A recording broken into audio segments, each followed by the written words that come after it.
Good morning. Good morning, and thank you for being here.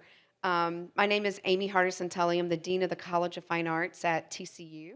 I'm still new to Fort Worth and TCU, so it's nice to be on Texas Wesleyan's campus today. First time I've actually been here, and glad to see some TCU faces in the audience today. Um, Welcome to the Education in Cultural Institutions session. I want to introduce our panelists today. First, Alli Rogers Andreen, Manager of Family and Accessibility Programs at the Amon Carter Museum of American Art. Connie Hatchette Barganier. Barganier, like I found a bargain. Yay! Barganier, how's that? Okay. Head of Education at the Kimbell Art Museum. And William Girón, thank you, Executive Director of Artes de la Rosa. I needed some accents in here. I'm sorry for both of you. Again, like I said, my name is Amy Tully, and I'm the Dean of the College of Fine Arts at TCU. All of the speaker bios are available on the website through the QR code here on the screen. First, let's provide some context for our panel today. Will each of you please provide a brief description of your educational programs? Shall I start? Hello. Sure. Hi.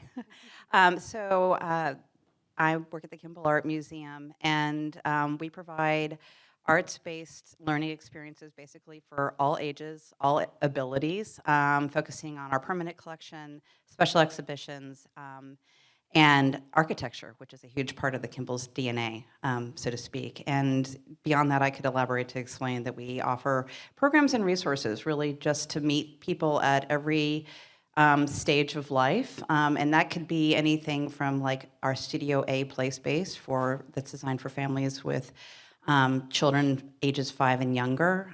We have booklets that are designed for early learners. On the other end of things, we offer lots of lifelong learning programs, which are both formal and flexible, depending on the scope of the program. The idea is variety and meeting our audiences where they are. We'll probably get more into that later on, so I'll keep it short. I feel like I'm going to have very similar things to say. At the Carter, we have a broad range of education programs. We have like a weirdly huge education staff. So I, again, do family and access programs primarily. And that is monthly programs for families with infants through age 5. And then bi-monthly family workshops for families with children ages 6 through 12 and teens and whoever else is joining along. And then larger scale programs like spring break events, our weekly Art Tales program that happens every week in June and July. That's kind of more of a large scale story time adventure. As well as access programs like sensory explorations and Meet Up at the Museum, which are specifically designed to meet the needs of families and then adults on the autism spectrum, as well as tour programs and more individually scheduled programs for people who are blind and have low vision, people with cognitive disabilities and intellectual and developmental disabilities, and people who have Alzheimer's or dementia and their care partners.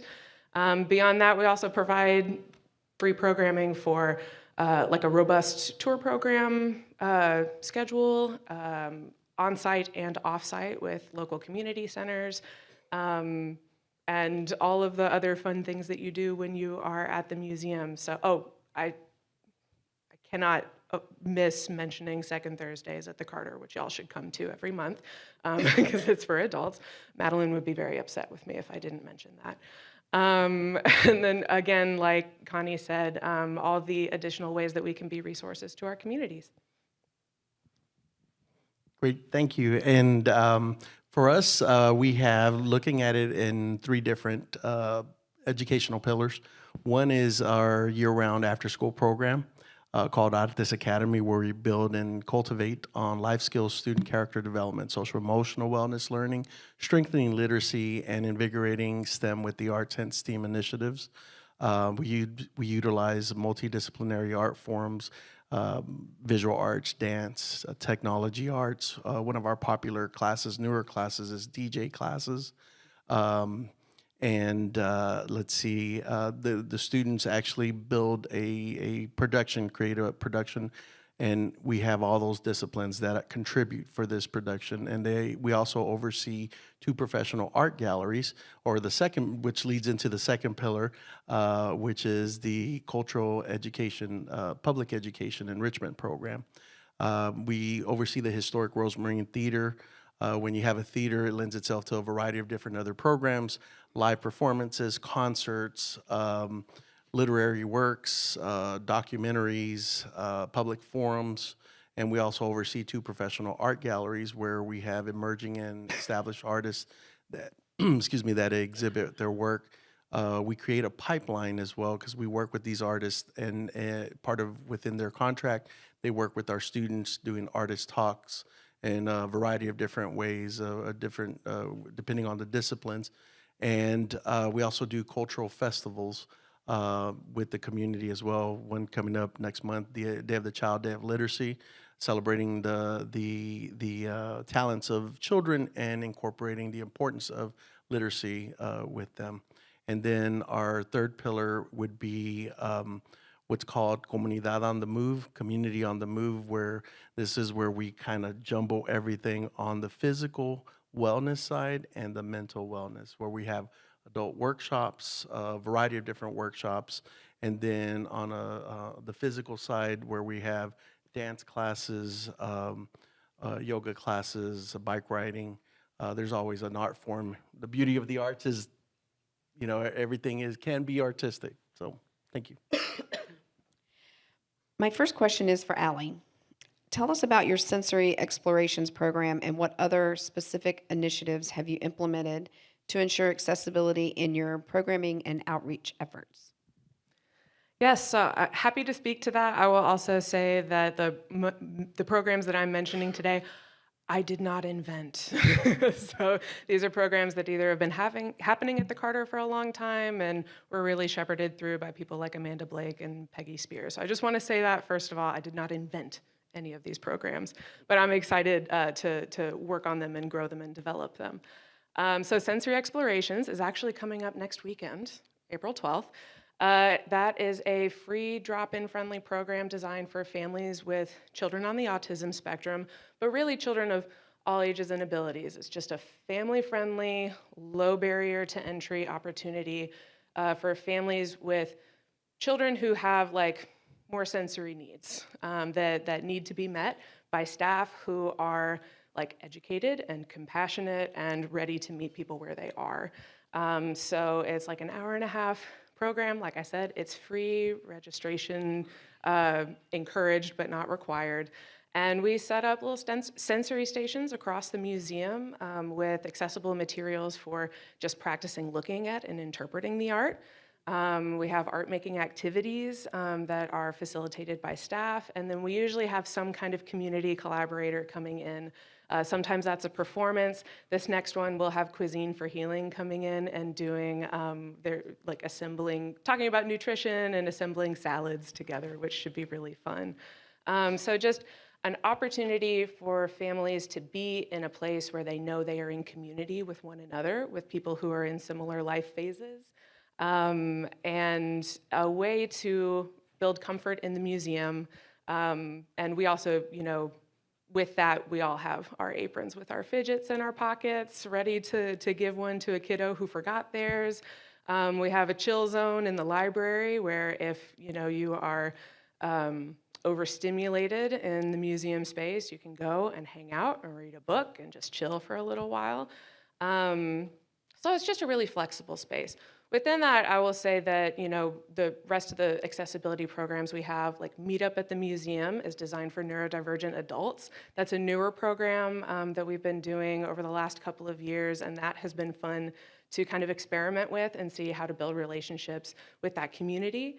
And then beyond that, it's, like I said, we have tour programs that groups with intellectual and developmental disabilities, people who are blind or have low vision can come reserve a tour, and we have materials and facilitation that helps people feel comfortable in the museum. I don't know that I have to tell y'all that museums traditionally, just on a sensory level, are fairly hostile to humans. We don't mean to be, but we are. We have to keep the galleries pretty cold. It's usually a large and echoey space. It's a no-touch environment, and there are a lot of like social rules and often unspoken rules that you're supposed to follow while you're in the museum that can make it really challenging for families with autistic children, for example, to feel like they can come to the museum and be welcome there. So really the goal is to provide opportunities for people to kind of pick and choose what they need, and then also to communicate with us if they have an additional need. For example, during Art Tales, which is just a program for anyone can come, you can request ASL interpretation to kind of follow you as you move throughout the day. But also we just automatically have ASL interpretation for the performance portion of it. So just trying to meet people with the needs that they have in a way that feels relevant to them. Thank you. Connie, how do you define accessibility in the context of your arts education programs at the Kimbell, and what steps have you taken to achieve them? If I may first start by saying that Alli also worked at the Kimbell, and she did introduce quite a lot of important accessibility measures and programs, so just had to say that.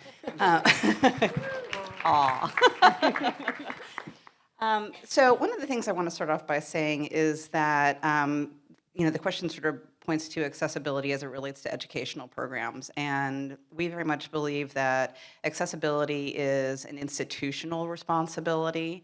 And we do have a member of our staff whose title is Community and Bilingual Programs, but we work interdepartmentally. So that means that we are working with our museum's editor, we're working with the curatorial staff, we work with our securities and operations staff. It is something that should be on the minds of every single person who works within the institution. Because museums are spaces that bring art and people together, and that means that we always have to be focused on the visitor experience.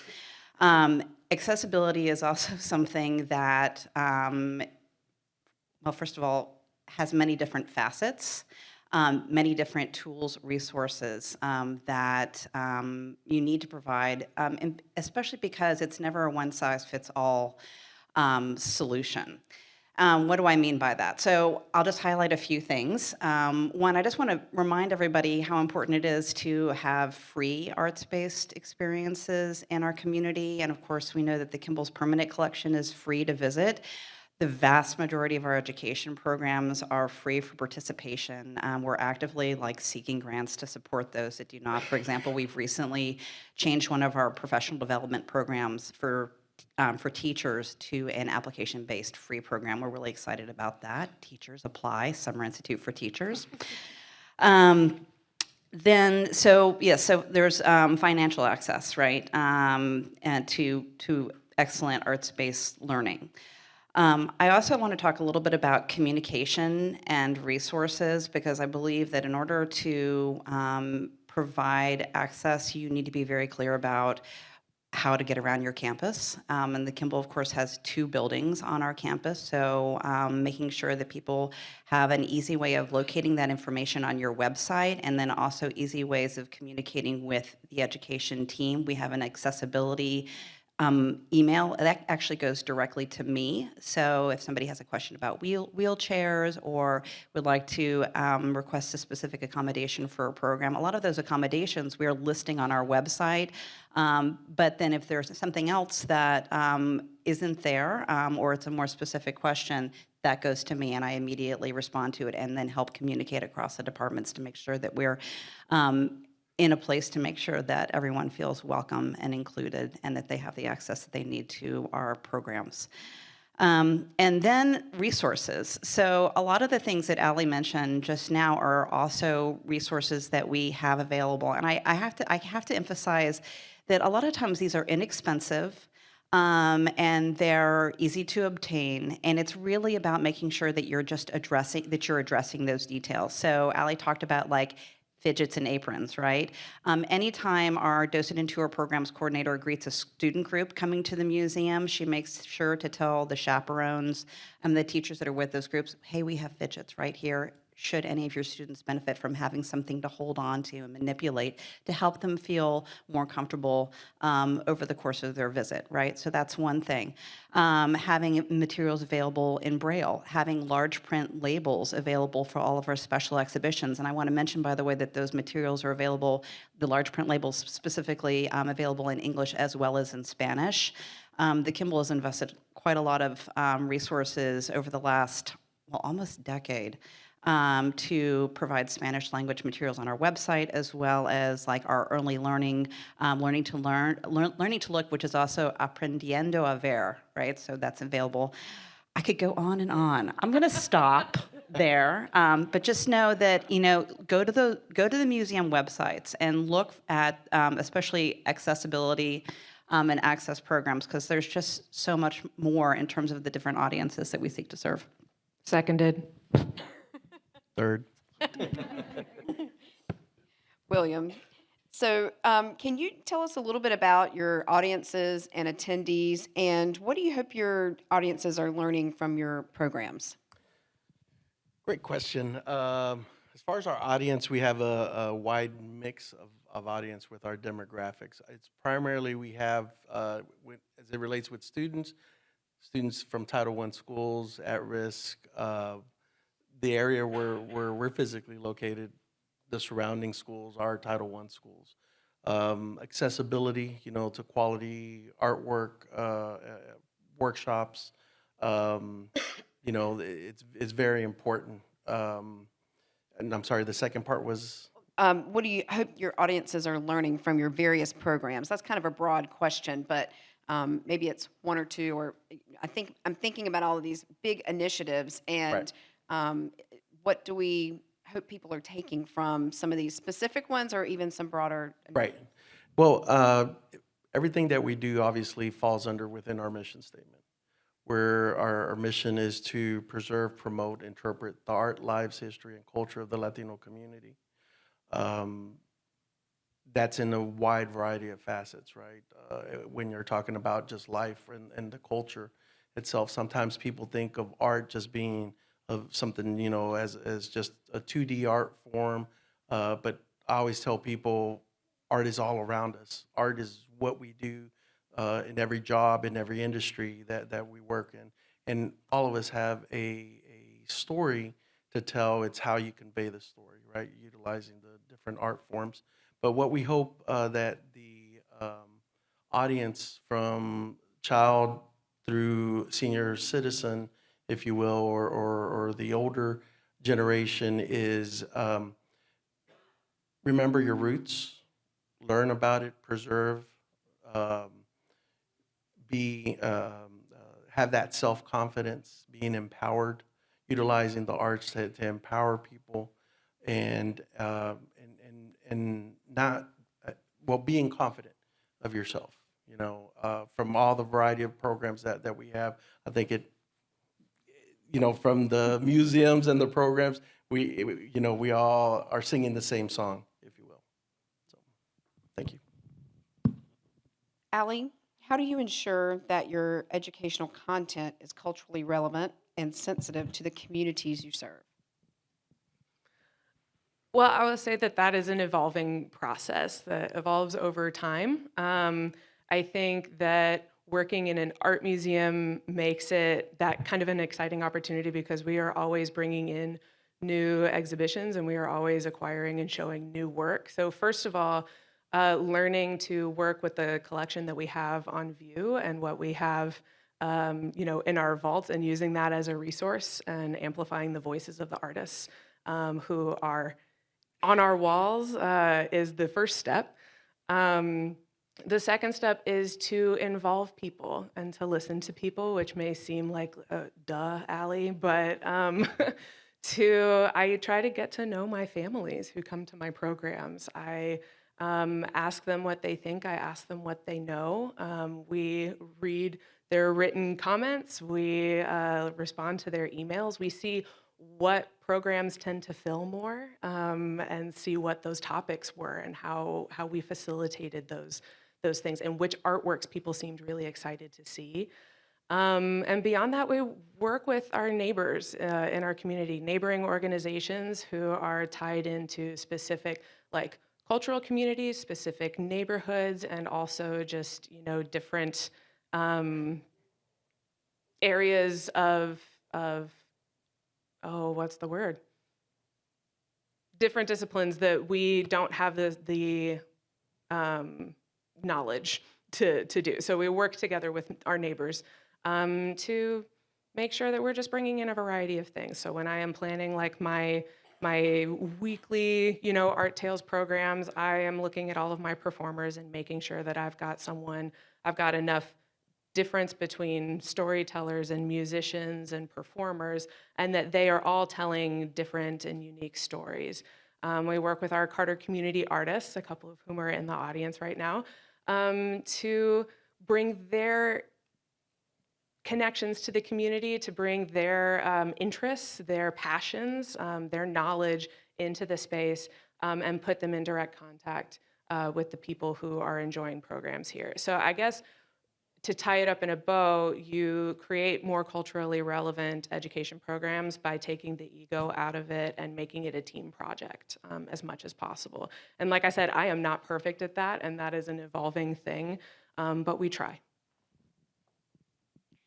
Another community question, excuse me. Connie, how do you gather feedback from the community regarding the effectiveness and inclusivity of your programs? I kind of want to echo what Alli was just saying, because I do think it's an evolution and that it's a practice, right?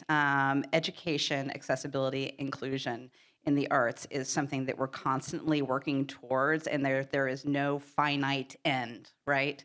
There's always more to learn. There's always something more that you can be doing. And that is why at the heart of the work that we're talking about here, listening to your communities, is so very important. So we do that in a variety of ways. Obviously, surveys at the end of the programs. Educators love their surveys. Kimbell Kids Drop-In Studios, which is a family program that happens at the Kimbell pretty much every Saturday, unless it's displaced, like, for example, this weekend with an exhibition opening. We have surveys for families to complete, and that because it's such a sort of a wide group of family audiences, we get a lot of really great feedback about that programming, and we've learned how to tweak the program in response to what families are identifying as core aspects of their experience.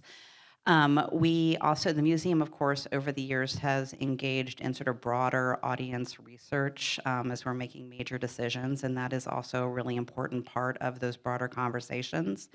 And then I want to especially highlight Nuestro Kimbell, which is a group of civic community leaders, including William Girón, who have been a really vital part of the conversation about programming at the museum, and also instrumental in getting the word out to the greater Fort Worth, Tarrant County area.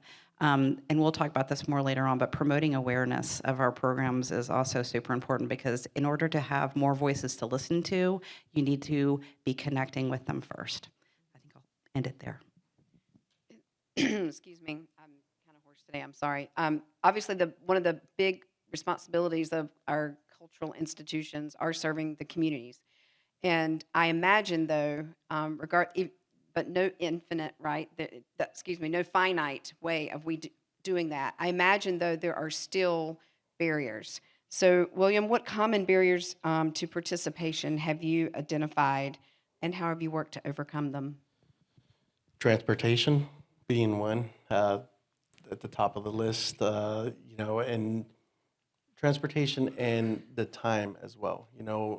Working with ISDs, seeing what their schedules are as well, because our program, as far as for the youth, is after school program, and adjusting to it, adjusting to whatever new schedule should there be, with the ISDs in particular, Fort Worth ISD. But with the transportation one is seeing, that's one that's always ongoing. For us, we haven't got to that point where we're able to get a solution is to have buses, if you will, or vans to pick up students. But creating additional programming at different times. We're looking at doing Saturday classes because part of the transportation aspect is parents are still working or they don't have someone during the week. So that would be one, that we would have. And then, of course, funding is always a factor just in the arts as a whole. And so it's always looking under rocks, seeing where you can find additional funding, for the programs that we want to execute and expand as well.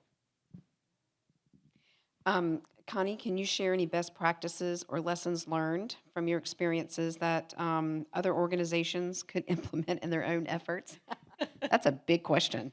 It is a big, yes, these have all been, there's some really big questions here. Okay, so there are so many lessons. I've worked at the Kimbell for 26 years. It's hard to even imagine. I've learned a lot over that process and from so many people who are actually in this room. Listening, as I said, reaching out to community partners and learning from those who have expertise in areas where you do not, working with consultants when you can, but also we are so fortunate in this area to have some really amazing organizations that are dedicated to representing and advocating for different audiences, individuals with very specific needs, and reaching out, asking for their guidance, their feedback, asking them to help us find volunteers to pilot resources. We're about to launch new communication boards, which are designed for nonverbal individuals visiting the museum, and we've been working specific. You can't do it for an audience without asking the audience how to do it, right? And so I'd say that's a really important thing. And I've said this a little bit earlier, but I also want to emphasize the no size fits all. We've done a lot of work. Launched by Alli, focusing on vision access. I mentioned resources available in Braille, as well as our large print labels. We invested a fair amount of money in tactile graphics, which are reproductions of works of art in our collection. Those don't work for everybody, right? They're great for students who have grown up using them, but for individuals who have lost their eyesight over time, they don't mean anything. So having a whole set of tools in your toolbox, so to speak, so that your programs are as flexible as possible, your resources complement each other so people can pick and choose those resources that are going to best connect with them and what they need. Yeah, again, ending there's a lot more to say. And I'm sure we will have some questions for all three of you, but I have one question for all of you. In programming, I think about, we want it to go perfect, and when people come, we've got a smile and everybody's ready to go, but behind the curtain, there's a lot of challenges.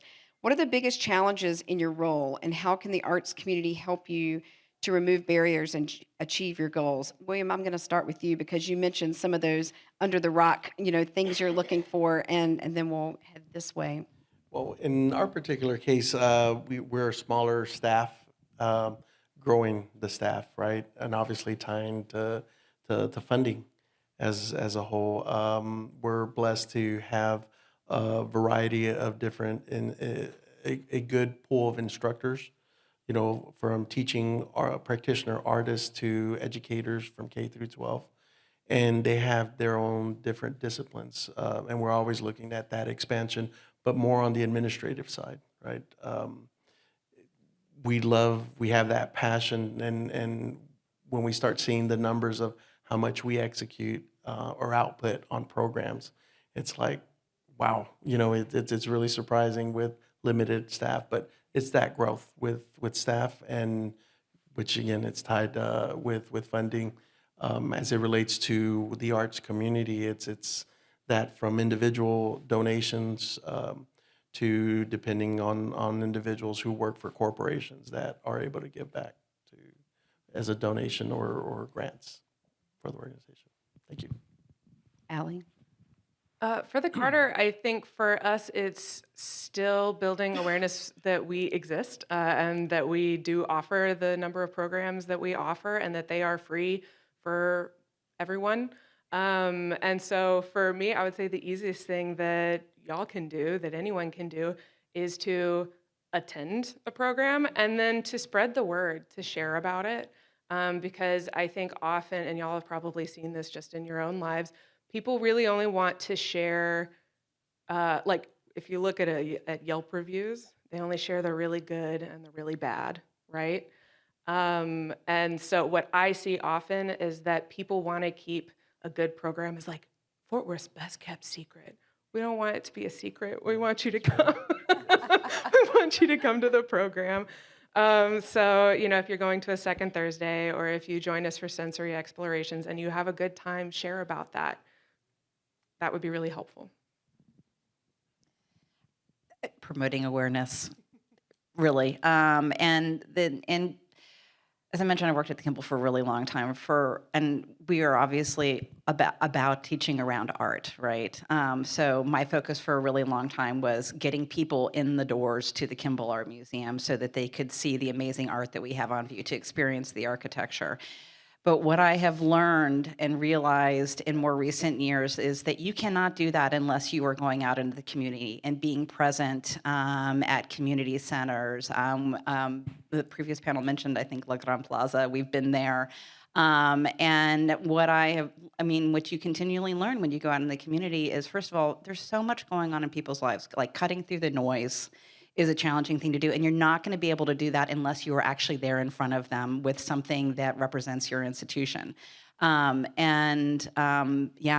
out into the community, which requires transportation and staffing, and how can you represent a visual arts museum without actually taking one of the artworks off the wall, right? I mean, and there are ways of... We'll just take one off the wall and bring it with you, obviously. Can't imagine suggesting that idea in a senior staff meeting.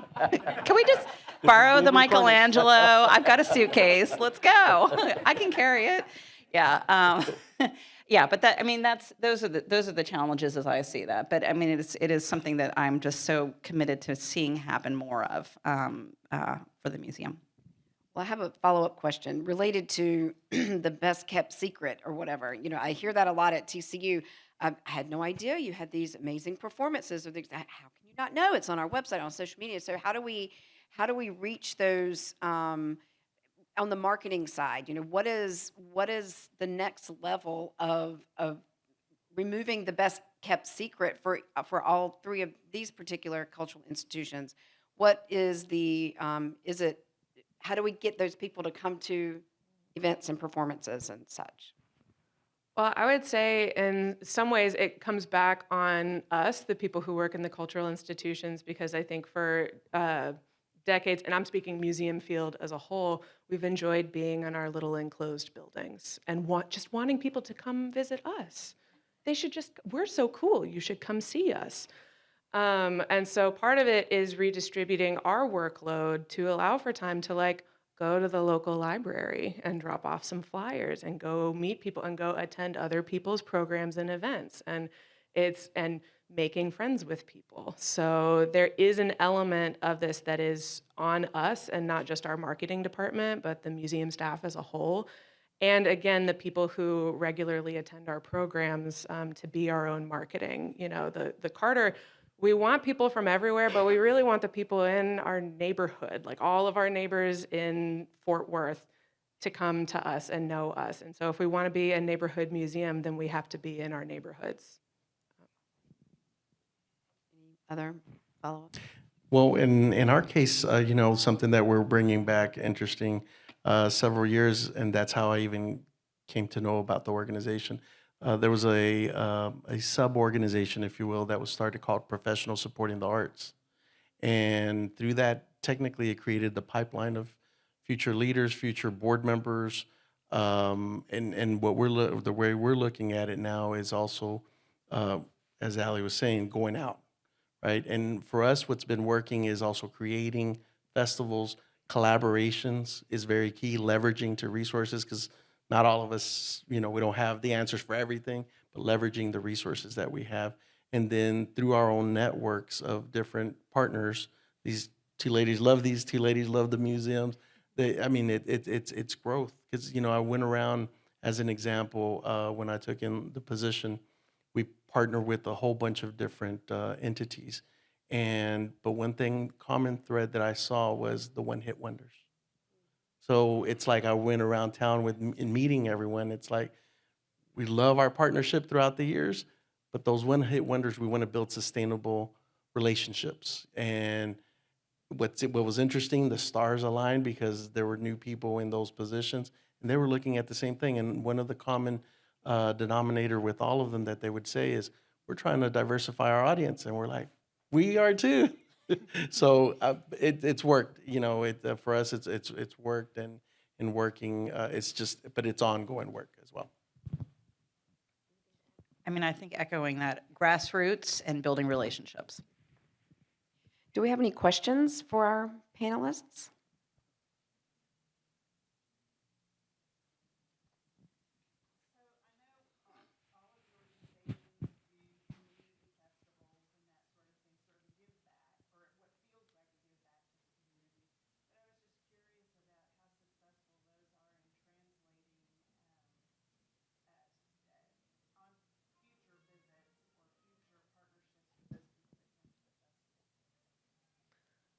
I would say that they are successful if you do them consistently over time and continue to visit people. As William said, the one-hit wonder is not an effective form of collaboration and building relationships. So when we continually go back to festivals over time and provide a high-quality experience, talk with people, get to know them. We have a community impact survey that we do to put some numbers to who we're meeting and what they know about the museum. But then provide a really cool art project and something that connects, and then letting them know what we have available and things like that. It's effective as long as you do it consistently. May I piggyback on that? Yeah. I mean, who loves a good party? Like family festival, spring break art extravaganza. Those are really fun. They're great ways to get a lot of hype about your institution and then specifically education activities. I am a huge fan of the smaller program that operates on a consistent and regular basis. And I've already mentioned Kimbell Kids Drop-In Studio. It is a 45-minute program, which means you look at one work of art and you do one activity. For any parent, 45 minutes is not too much of an imposition. You actually feel like you can do that with your 3 children under the age of 8, right? And it's like I describe it as, and have for many years, as an education hors d'oeuvre, right? And we do the same theme over the course of a month. So every Saturday, it's like the same theme.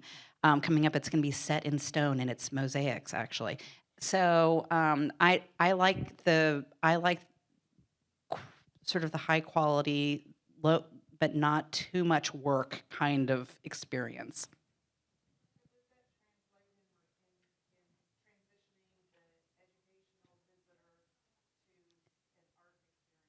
Yes. So, I mean, over the years, I've met people who started off coming to either Children's Workshop or Kimbell Kids Drop-In Studio, and then maybe that person decides to apply for the Kimbell Teen Council, which Alli once co-facilitated, I might add.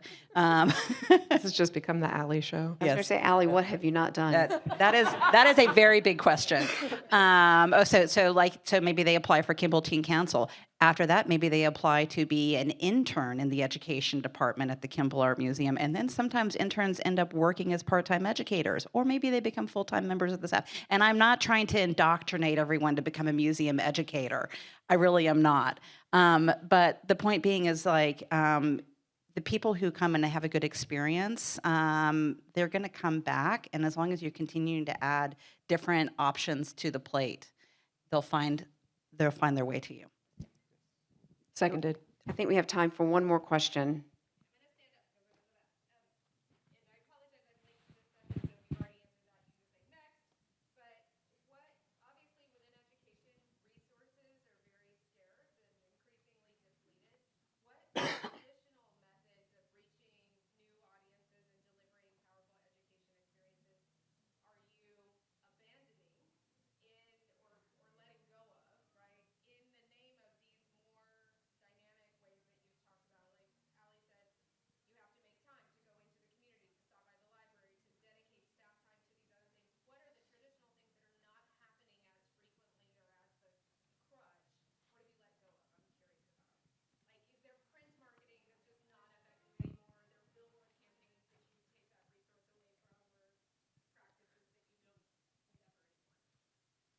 I will say that for us, and this is just a very simple thing, but for adult programs, like we don't do a lecture for every single show because it's a lot of resources for not always a lot of audience payoff. But what we do is we pair those lectures with second Thursdays where there's a lot happening and you can choose to go to a lecture or an artist talk, or you can choose to do this other thing. And so it gets more people in the door to hear the artists and curators talk, but it also is a more responsible, I would say, use of our resources to make sure we're not just like paying a lot of money to fly in a couple of people to have like 15 people in the audience. It's a captive audience, and they can, dip in and out, and I think that has been successful. So we're at the end of our time. So if you have any additional questions, please catch our panelists during the break. I want to thank all three of you for being here today and being so insightful about the inclusive work you're doing in your cultural institutions. So can we give them all a round of applause? Thanks, y'all. Thank you. Thank you.